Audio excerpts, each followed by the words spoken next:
If you are anything like me or just thinking, they're doing what to the Grand Canyon, then you got a home here. Welcome to the Ghost Show, celebrating all things outdoors in this beautiful outdoor playground of a state, nation, and world that we live in. Now up finally again on Instagram. So that is a little bit of a pain in the tuchus, but if nothing else, I'm coachable and I can be taught how to push buttons occasionally.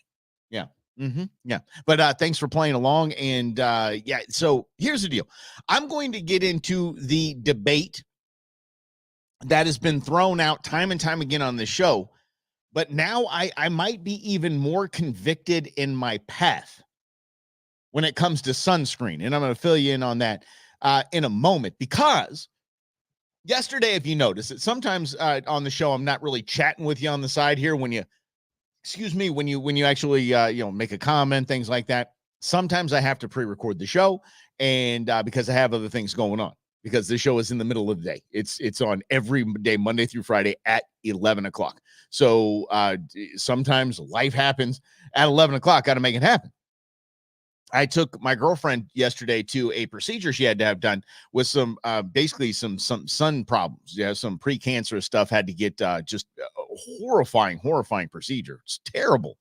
And basically just it's chemo essentially. And so I had to kind of pre-record the show and make sure that I was there for her, and I'll be zipping back there after this show. But here's the deal. I had an opportunity right out of the gates to really love this dermatology office. It was very outdoorsy, right up my alley.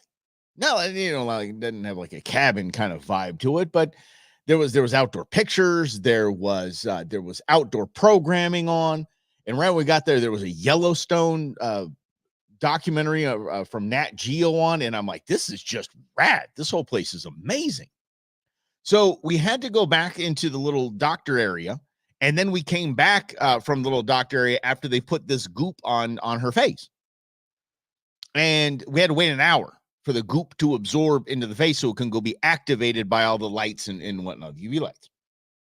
So in that hour, I'm watching this documentary about this guy that basically just went through the entire Grand Canyon. And there was this portion of our beautiful Grand Canyon that had to do with politicians, corporations, money, and absolutely destroying part of the Grand Canyon. There's something that we have forgotten in our history. The Rough Rider himself, the GOAT, Teddy Roosevelt, in 1903 said this, pointing to the Grand Canyon, the big hole in the earth, and said, we are not touching this. Y'all, we will protect this at all costs. So what have we done? Not protected it. We have changed it. And now there's something on the books that's been going on apparently for 4 years to make some cable line that goes from the top to the bottom at the confluence. There are native tribes that believe the confluence is where life begins. And y'all gonna get that gift shops and this roads and all this, and the cable goes all the way down, and then there's buildings down there and another gift shop down there, picture taking opportunities. In a word, no. I have I have a mission to stack on a lot of other missions that I have in life, and that is to do my best to get the word out that this should not happen. This should not happen. The skywalk where you walk out and they charge you, an arm and a leg to walk out and look down. That shouldn't have happened. Sorry. No. Grand Canyon is what the Grand Canyon is.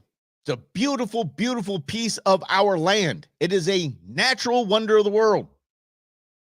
I cannot believe that we're okay with even the dang thought of jacking up the Grand Canyon like this, turning it into a tourist attraction that isn't the tourist attraction that it has been forever, and made Arizona and the national park system a boatload of money. There's I was dumbfounded watching this documentary, and this was only a portion of the documentary. It's pretty interesting. And I could hear little of it. The volume was really low, but I'm definitely going to watch it again. The Grand Canyon is 200 miles end to end. That's staggering. It's mind blowing. It blows me away. It's 2/3 of the way to LA from here. So and that's if you just go straight to straight.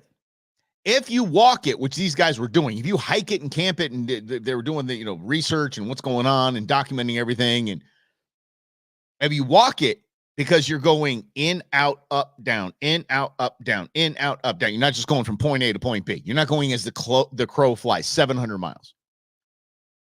That's mind blowing to me.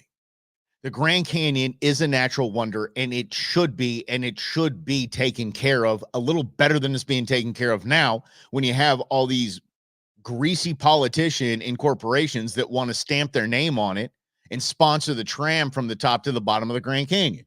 It's disturbing. And just the building of this alone. Y'all, I'm not one that goes out there and, protests and shuts down freeways and stuff and, throws Campbell's soup on paints and on paintings and things like that. I'm not that guy. But I do know when our natural resources, because I'm a conservationist, I know when our natural resources are about to be jacked, and that's one of the ways. I got a text from Congressman David Schweikert this morning. He sent me a real cool article about a brain implant. Because I've had traumatic brain injury. He just thinks of every now and again he sees that stuff. He sends it to me. He's such a beautiful man. I got to talk to him about this. How do we stop this? Because absolutely, I think a lot of the decision rides on the three Native American tribes that are that represent those parts of the Grand Canyon. And that's absolutely, what's up, Lynn? And the thing that blows my mind about this is that there's these meetings that they were showing in this documentary, and it's a bunch of there are people that were speaking in their native tongues, and there are people speaking the language of their tribe, and then there's the one guy that represents the tram people, the corporations, and the bozos that want to build this cable car system to the bottom of the Grand Canyon. And he's a greasy, right out of Central casting politician. Old white guy, just there with this, this little cheesy grin, and we're doing this for the people. And no, you're not. This is going to create jobs for the tribal nations. Okay. That in itself is an entirely different discussion. I'm so fired up right now. I'm so hot about this. Didn't know it was I didn't know it was happening. I guess I didn't have my ear to the ground on, proposals for the Grand Canyon, but this is a hard no. And I hope you'll all join me on this. It is a hard no. The only side of profit motive, and of course they're not going to talk about that this greasy dude had to talk about we need to have this because there are people that can't hike down to the bottom of the Grand Canyon. Okay. There's also people that can't go shark diving as well. Do we just does everybody get a submersible? There's people that can't go skydiving as well. What do? We build them their own little aircraft so they can experience that? No, I'm sorry. If there are people that can't make it from the top to the bottom, cool. And by the way, there's people that couldn't make it from the top to the bottom since we started talking about this in 1903. No one, and everybody went. We were all fine. We all went to the Grand Canyon. We all took that trip. And if you didn't take that trip, I'm telling you, it's one of the most beautiful things in the world you're going to see. But you can look at pictures of it, and it's pretty dang close. It's an experience that I like because I'm an outdoorsman. I'm going to do the Havasupai. It's going to be fantastic. Apparently, they've taken care of the Havasupai stomach bug, so that's good. But I absolutely love Arizona's landscape, and the Grand Canyon is the jewel in the crown. It's absolutely, and Lynn, Lynn, I'm not going to throw you in the bus. You've said this several times on there that you have mobility limitations, but Lynn's not sitting there going, well, why can't I have it? We should build this tram so we can this cable car system so I can see the bottom of the Grand Canyon. Look up. No, sorry. What do you mean sorry, Mike? No, man, you bring it, buddy. No. And all, you'll know me too. 15, 16, what now 17 damn years we've been doing this on in Arizona radio. Y'all know me. I'm a capitalist. I'm all about expansion. I'm all about growth. I'm all about development. Not this kind. Not this kind. Because again, we were told back in 1903, nope, this does not get changed.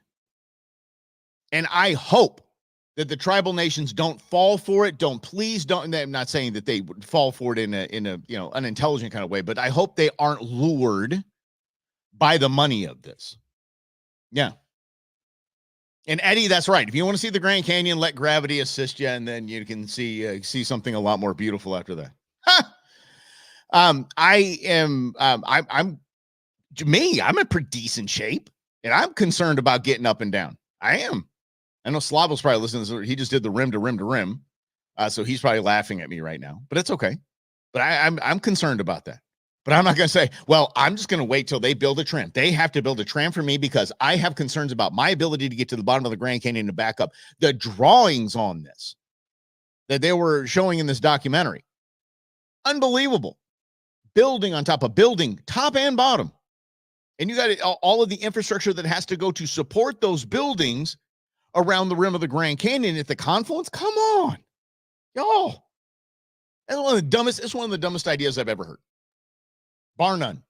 And trust me, I'm me. Y'all know me. I've had dumb ideas and I've heard dumb ideas. Jacking up the Grand Canyon like this. Oh, man. Look, there's and by the way, I mean, that was our deal. Well, they like it, we have a deal with the tribal nations. And they have a deal with us. But they have final say in most everything. Yeah, that's fine. Cool. I'm 100% with them on this. If the tribal nations are saying no to this, which God, I hope they are, I'm walking lockstep with them. I am. Funny story. My mom used to work for a bank, a major bank, and she was in commercial client services. And one of the tribal casinos was seeing if they would move to her bank, and so she had to go to a tribal council, like a real tribal council, like with the bigs. And my mom's not as firebrand as I am. She's not as, my mom's very kind of like, it's kind of like, okay, here we go. Let's go in here. That's my mom. And she's sitting down and the chief says, I'm not kidding. Says, this is Claudia's first time appearing before the tribal council. Please lower the lights. And they lower the lights and they start this and they're like, we're just kidding. Been a big fan ever since. Let me tell you, that's awesome. You just laugh at yourself and have some fun. And oh man, Tommy, yes. No, seriously, Taylor, there's absolutely no reason to do this, and I'm glad I knew my people are going to come along with me. Oh, I'm jacking things up, man. I have enough to gripe about all these damn solar fields that are laying around. That's another hard no. Not one more solar field. Sorry, gang. Not one more. Jacking up, decimating our landscape, decimating our deserts, and decimating wildlife and plant life. And it's just new. No, I'm over it. I hope y'all are with me on too, because I'm just not gonna. There's just no way I'm gonna do it.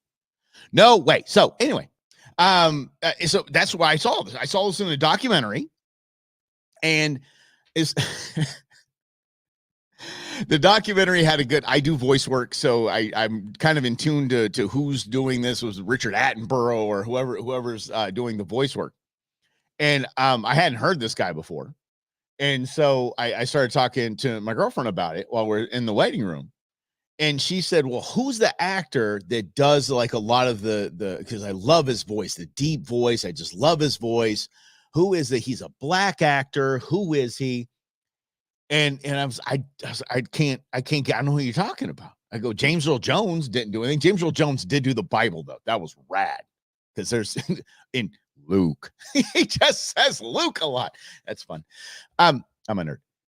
But she kept saying, which one? And then she said Samuel L. Jackson. She goes, I think it's Samuel L. Jackson. And I about fell out. Could you imagine Samuel L. Jackson doing outdoor narration, doing nature video narration? Because everything would be an MFer. Everything.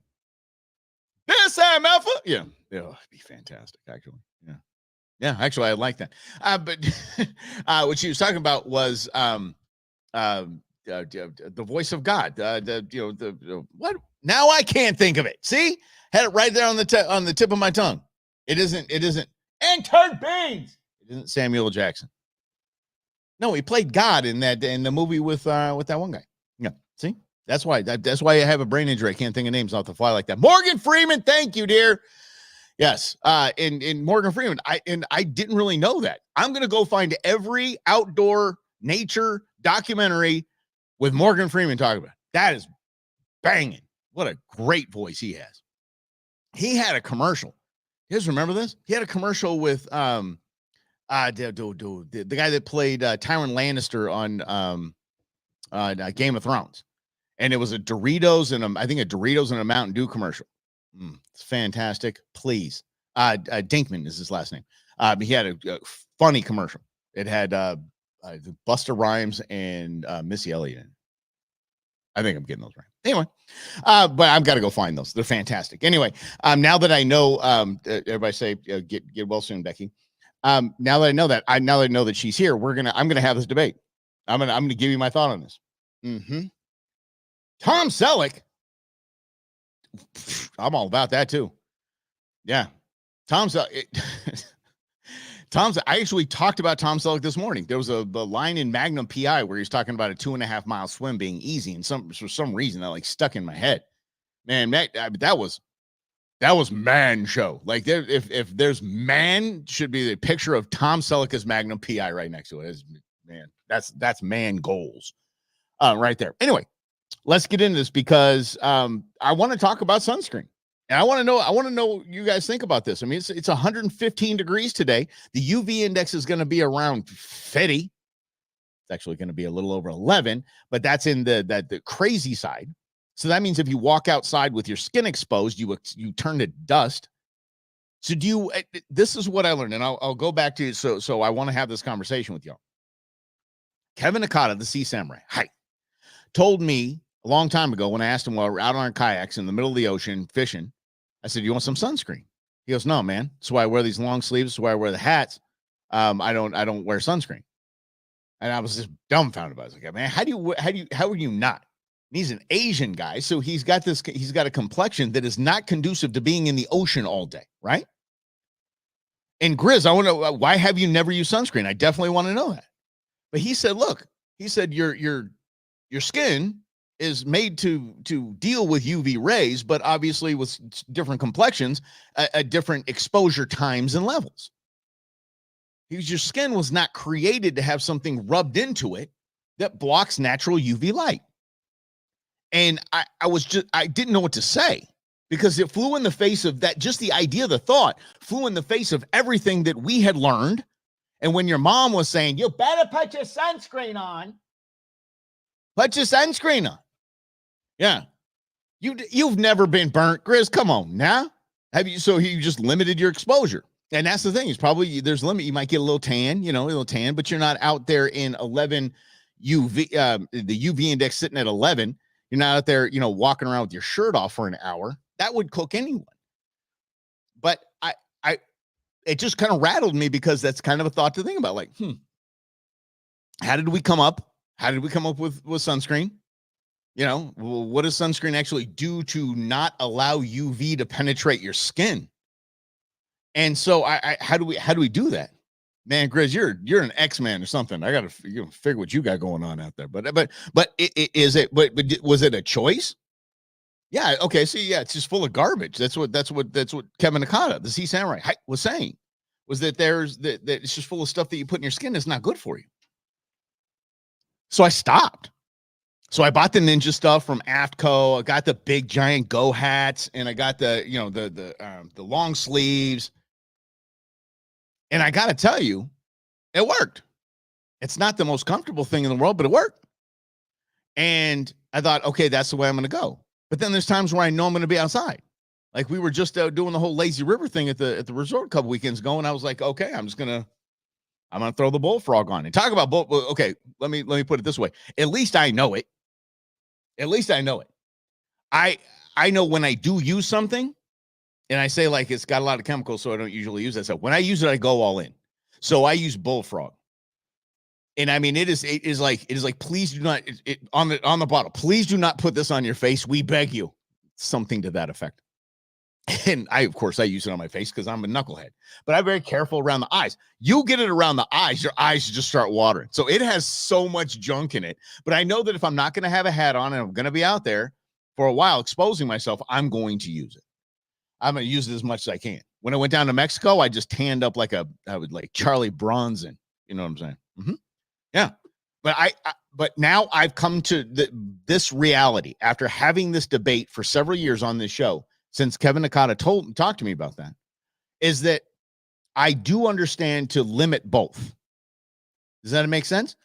If you limit sun exposure and pay attention to the UV index, I do not have my phone here in the studio, but if you go to the Apple app, if you got an iPhone and the weather app, and you just hit that and you scroll down, it'll give you the UV at that moment, and then you hit it, and then it'll tell you the UV index for the times of day. And it's standard. It goes along with the hottest part of the day. It makes sense. Yeah. Yeah. And then it like Lynn said, it makes him nauseous. Yeah. And your skin, okay, your skin gets used to it. Dude, wait a second. Grizz just said, yeah, your skin gets used to it. You mean it leatherizes? It leathers? What is that? What do you mean? Oh, man, what do you mean your skin gets used to it? I guess so. I guess that makes sense. I mean, my grandfather, and again, go back to my grandfather. My grandfather never wore sunscreen. He was out all the time. He's on construction sites. He had a tile company. He had investment properties. He was always doing the maintenance himself, all around rooftops in the middle of the summer.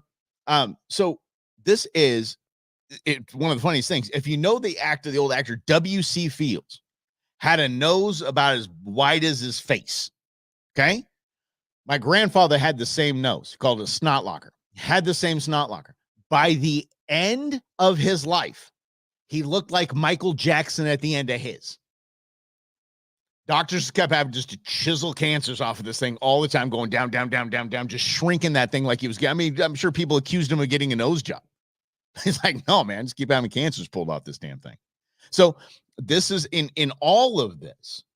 Oh, yeah, very soft skin. Nice. Okay. I have soft leather boots, Chris. They're leather. Aha. I kid because I love. But what I found in all this and kind of discovered in all this is that there needs to be a limit of both. I don't know of any doctor that would say, go out wearing your banana hammock. That's a Speedo for those that aren't paying attention to my past. Wear your banana hammock out and at 12 o'clock when it's 115 degrees, don't wear any sunscreen and just walk around for an hour, 2 hours at a clip, or just be out there all day. I don't think of any doctor dermatologist would say that that's healthy. So that's that one side of the thing, the spectrum. We're just going to go ahead and limit our exposure to the sun and kind of be cognizant of it. And if you're out there, just, throw the hat on, maybe throw one of the AFTCO shirts on. If you guys don't know, AFTCO made what was called a Ninja line, which is pretty cool. They were the SPF, Columbia made them as well. The SPF 50 shirts is what they're advertised at, the equivalent of putting SPF 50 on your skin, but the shirts are very thin, lightweight. You get them wet, they're good. And then they've got the hood and the mask too. So you just kind of do the line. That's what they call it, the Ninja line. And it protects everything. That with a hat, you're golden. You're doing good, right? And but no doctor, but that's how you'd limit your exposure to the sun adversely. If you know you're going to be out in the banana hammock all day in the lazy river, scaring the kids because you're there in the Speedo. But if you're going to be out there spinning around, floating around for hours at a time, guess what? Wear sunscreen. You don't wear it every day.